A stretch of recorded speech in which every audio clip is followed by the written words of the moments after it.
Hey, what's going on, guys? I want to show you something I got today. So here is the seesii right angle impact. So there's a couple right angle impacts out there. I have the Cobalt. It's 3/8 though. This is half inch. The other half inch, that's affordable. I mean, yeah, I know that they have the Eisenroll Rand. I'm not gonna buy that.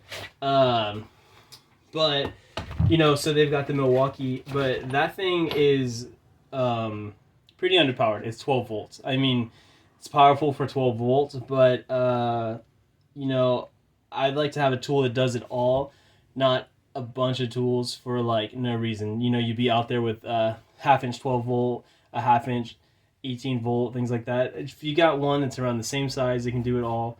Let's do it all. So I've already played with this a little bit. Probably should have showed you how it comes in the box. So, comes with their battery. Little guy here.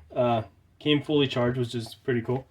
Comes with sockets. So what do we got? We've got 15 millimeter, 19 millimeter, 17, and 21. And these sockets look all right. They're nice. They're pretty thin, which is good for wheel wells and stuff like that, where you need to get in on your rim and not hurt it.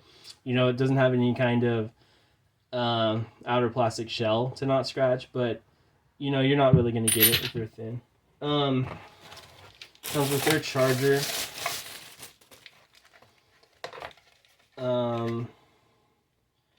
Which doesn't have a fan. You're going to plug it in. It's not going to make any noise. I'll show you guys. And I don't really plan to use this charger. I'll use my Makita charger and either charge this battery or just use my Makita batteries. So yeah, there that one goes. No fan. Here on the other hand is the Makita battery charger. It's got a fan inside, blows up here to cool your battery. So one thing I haven't tested, and I'll test with you guys right now, is that I don't know if my Makita battery charger can charge their battery. Let's see. Alright, so we're powered on.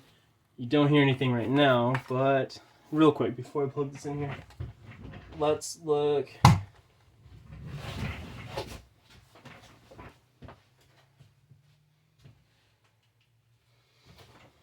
At what a Makita battery should look like. Oh, see, they actually look a little different. So this is neat. It has a charging port there too. These are the pins on the Makita where it should charge. And you can hear that fan spool up. I charged on this thing and it actually got kind of hot. Not a big deal, but it's something. Batteries don't really like heat. And that really is interesting that it has that charging port right there. Doesn't come with any other charger. But I really plan to use my Makita batteries for this. This is why I bought it. Get this out of the way. Alright, so the only other thing that comes in there for you is your instruction manual here. And then the actual tool. Here it is. seesii. Half-inch drive with the hog ring. And what I like that they did here is really nice. If you look, they've got the O-ring behind it. So what that does for you is gives you a more positive seat on your bit. If I can actually get this in here. Okay, try that again. There you go. That was just an awkward angle. But yeah, that's on there. That feels good. And I couldn't imagine needing it, but it does come with these guys. So you've got, I was gonna say 4 and 4. It looks like you've got four rubbers and then 3 pins. But I guess the idea would be you roll this guy on here. You're going to want to index it with the holes here. You've got 2 holes in this particular socket. You don't have that on every socket. Slide that guy in. Okay. Slide this guy in. Put that back. And there you go. It's got a nice place for that gasket to seat. And that's definitely not coming off there. Oh, that pin falls out nice. Cool. But like I said, man, you really don't need it. I'll show you something I have here.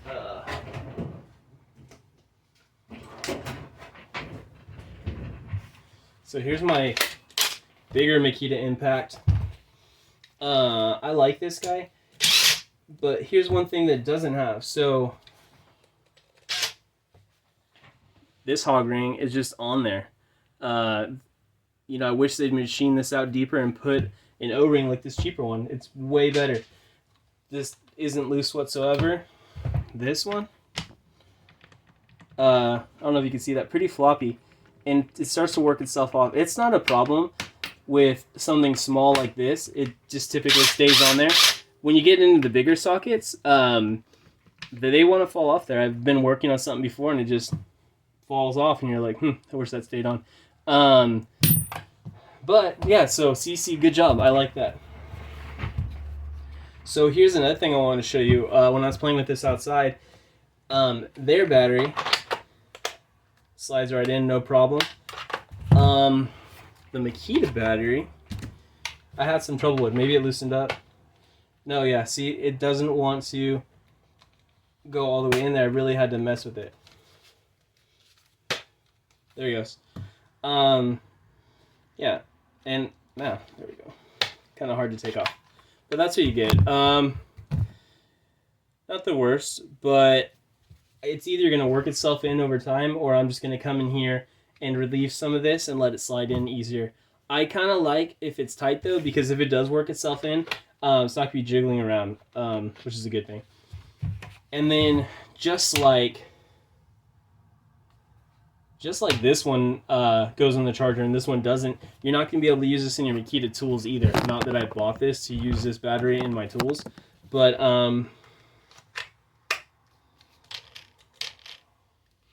yeah, not gonna go. Which is interesting. Oh, you know what? Hang on.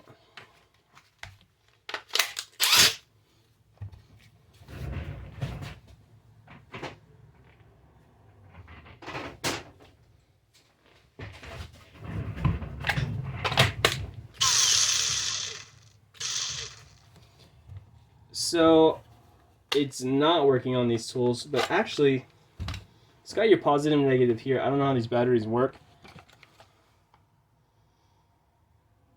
Yeah, it has nothing to do with the pins. The pins are for charging. It's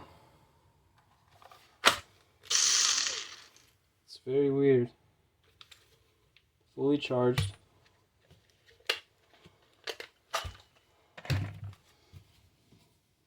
But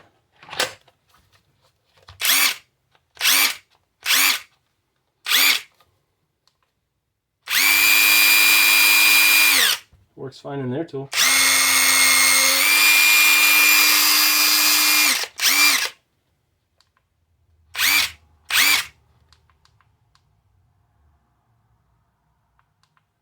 So I'm gonna have to look in the manual. Look, we've got, oh, hold on. You gotta do the trigger so you get these lights to come up. You've got a light here. Click it and it goes off. Lights to indicate battery level, which is full. This doesn't stop. I click it again, and we got a burst, burst. I don't know what that means, but we switch over to, what is this, Makita battery? Doesn't matter which one. Same thing, lights come on. We got the indicator there. Click it. You know what? It's not letting me select my Torx. I have a theory. This is a small battery. Let's try the bigger 3 amp battery, because this is just a 2.0. Okay, power indicator is good. No, we're getting one light.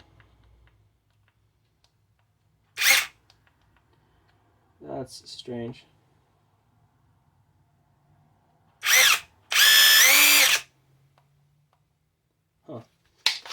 hopefully I didn't just mess this up with an incompatibility with these. Let's take a look. So, power tools and care.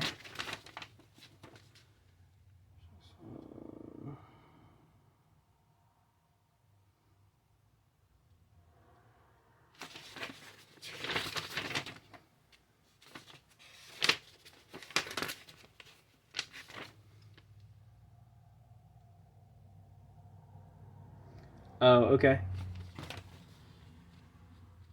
So, the thing you can change here is the modes. One's break stop and one's continuous operation. Break stop mode. When the tool's in reverse mode, there's a break stop mode. Oh, okay. Press the button of the control panel to switch to continuous operation mode. I see. Okay, I scared myself. I thought I broke it. So we were in reverse. Let's put it in forward. Okay, now we're going. So we got our high torque, low torque modes. That makes more sense. Okay, but I don't quite understand the brake mode. Let's see for a second.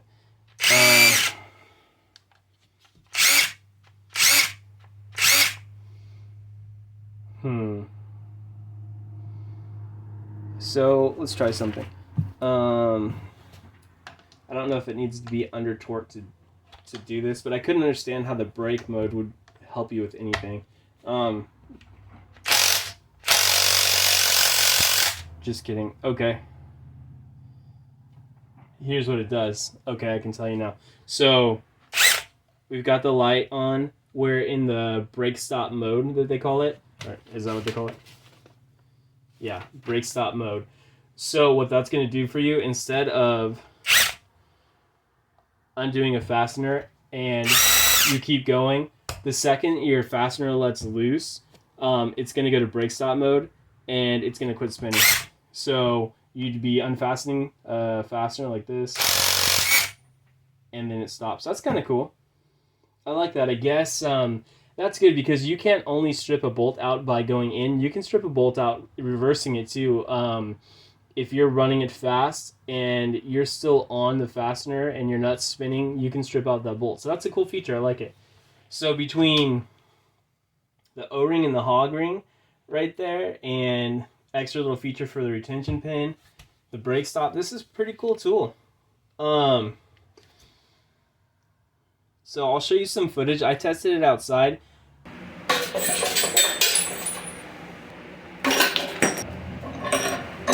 Okay, so now I'm here in my outside shop. I turned the fans off so you guys could hear me a little better. I don't know if I like that choice or not, but I want to see how tight is this going to get a bolt.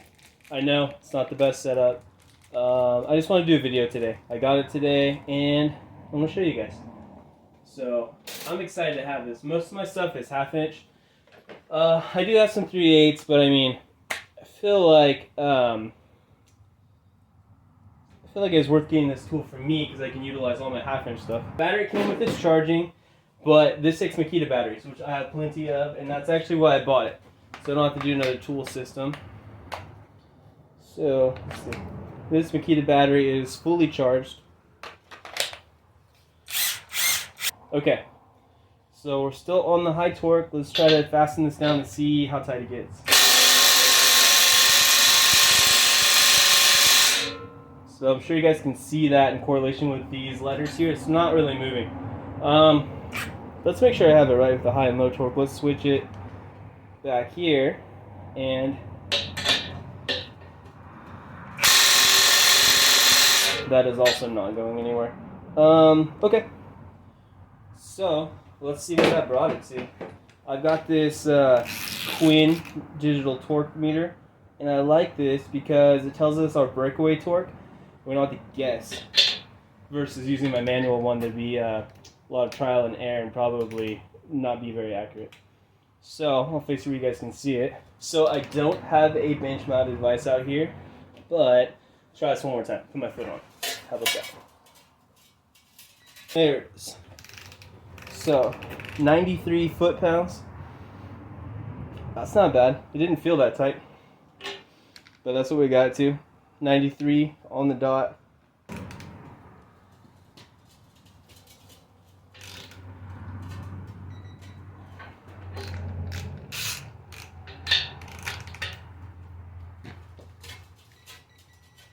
Alright.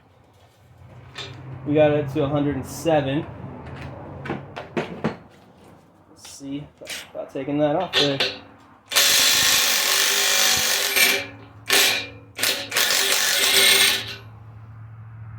Okay, that had no problem taking that off. We're spinning on the bottom. Okay, so I figured I'd give you guys a more real-world experience. Let's see if it breaks these loose. And the thing about these, so they should probably be set around 100 foot-pounds anyways, but I bet you the tire shop I took it to, they ran it down with an impact gun super hard at this particular place. I'm not going to say what it is. But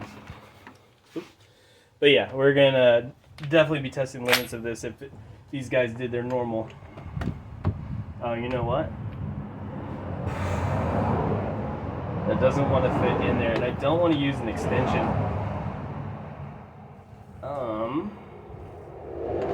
Well, that's one thing to note.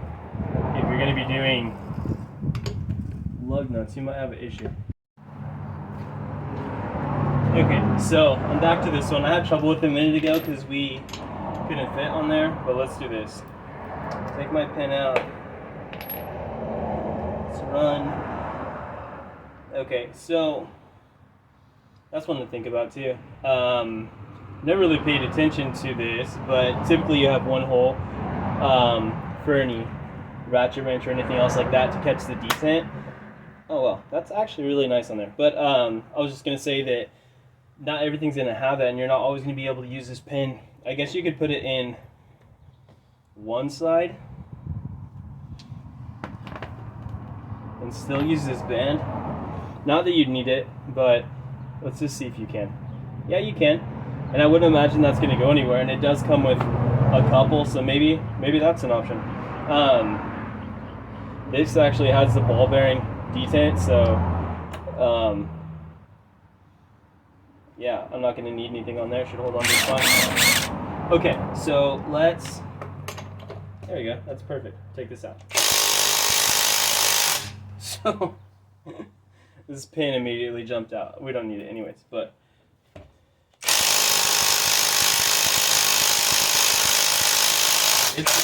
there you go. It went.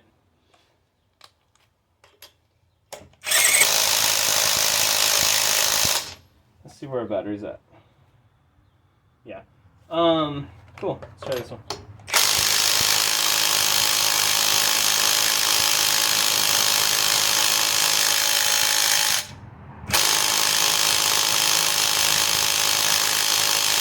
It's getting it, little at a time.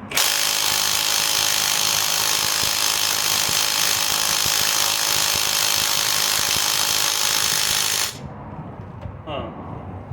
Well, not super impressive, but let's see how hard these are torqued. Not super powerful, so I did kind of have a wonky setup. I wasn't ready to do this. I'm certainly not the torque test channel, but I just want to show you guys what it could do. I was excited to get it. But if you want to see a test, let me know. I can set up something way better. We can test this for real, and I can actually test it against the Cobalt. So here's something I use all the time. I was just gonna buy another Cobalt in 1/2 inch, but they don't sell it in 1/2 inch. They only have it here in 3/8. So the Cobalt doesn't have any torque settings, but I don't know. You know, it's variable speed control on the handle, and it's brushless, which I like. And also, it doesn't have the stop brake like this, but the second you let go, it does stop. It has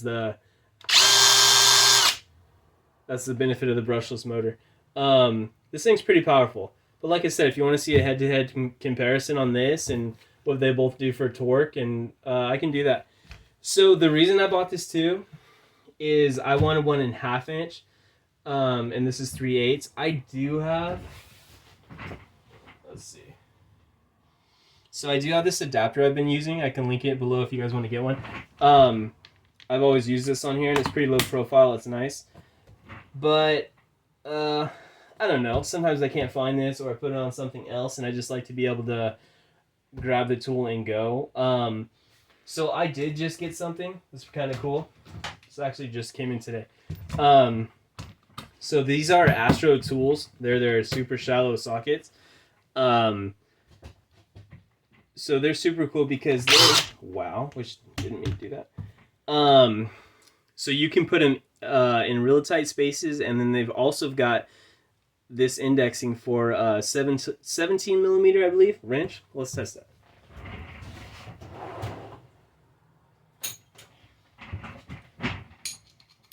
Yeah, 17 mil. So the only thing I don't like is it falls out. I'd seen someone take and put something in the back, something similar to this. Might actually no. Hang on.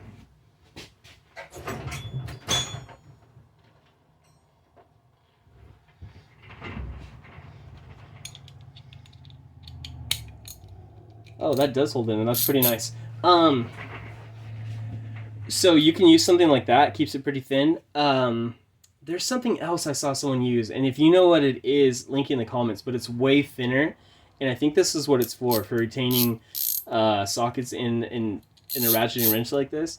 But you know, that's nice. I had to use this. I was doing my girlfriend's car and doing the suspension, and there was a bolt behind the tire, and I couldn't get to it without taking the tire off, and I really didn't want to do that. I was able to put this up in there and ratchet it off. And yeah, I could use the wrench, but I would have taken a while, and I couldn't use just the ratcheting wrench by itself because it was a little recessed. It's a little bit around the corner, so this is perfect to use like that. Or you can just get down and use it on a wrench. Use your wrench on it, I mean to say, down somewhere low, which obviously you can see that doesn't quite work out well. So this is nice. And I hadn't done this yet. I didn't realize mine could do that. I'm going to use that all the time now. But, here we go. Let me get this guy on here. Cool. So yeah, that's pretty low profile. And I already had these ones. These are in 1/2 inch. And I was using these for this guy. I love this guy. This is 1/2 inch drive.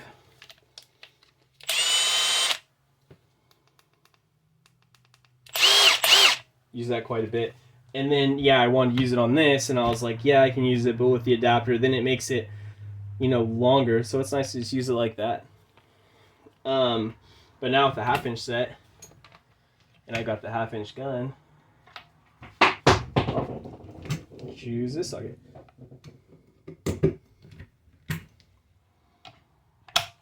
Yeah, it's pretty nice. So, actually, we'll get something to measure these. These look about the same.